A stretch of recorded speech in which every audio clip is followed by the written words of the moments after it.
the unconscious bias. And the reason I mentioned O'Reilly, and then I went off on that tangent there, O'Reilly has been saying there's no such thing as white privilege. He doesn't have white privilege. He doesn't know what anybody's talking about when they talk about white privilege.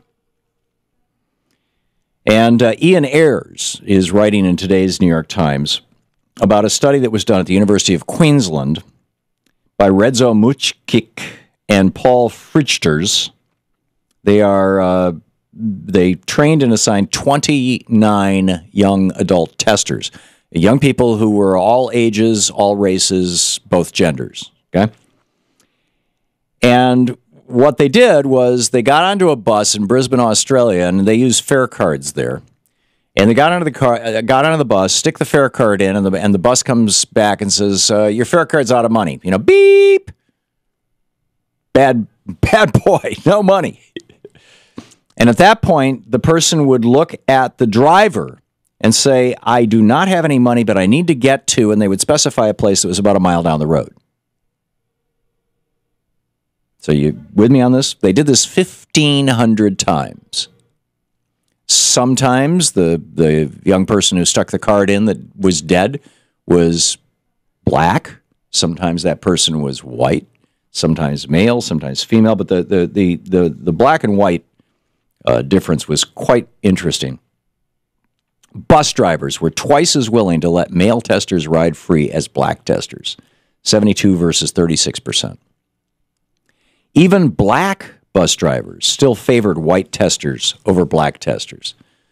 Black bus drivers gave free rides to white people 83% of the time versus 68% of the time for African Americans, or this would be African Australians, I guess, or whatever. The study also found that racial disparities persisted when the testers wore business attire or dressed in Army uniforms. So they put them in Army uniforms. They were allowed to ride free 97% of the time if they were white, but only 77% of the time if they were black. So, this kind of sets this stuff up. Nick Kristof has a piece from February 21st titled Straight Talk for White Men, in which he talks about a study that was done by North Carolina State to students who were going to an online course. They didn't see their professor in person. It was all like online, email kind of thing.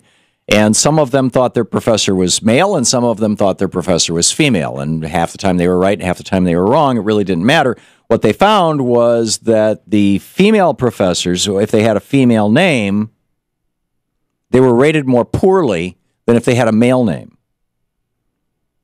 I mean, this is astonishing.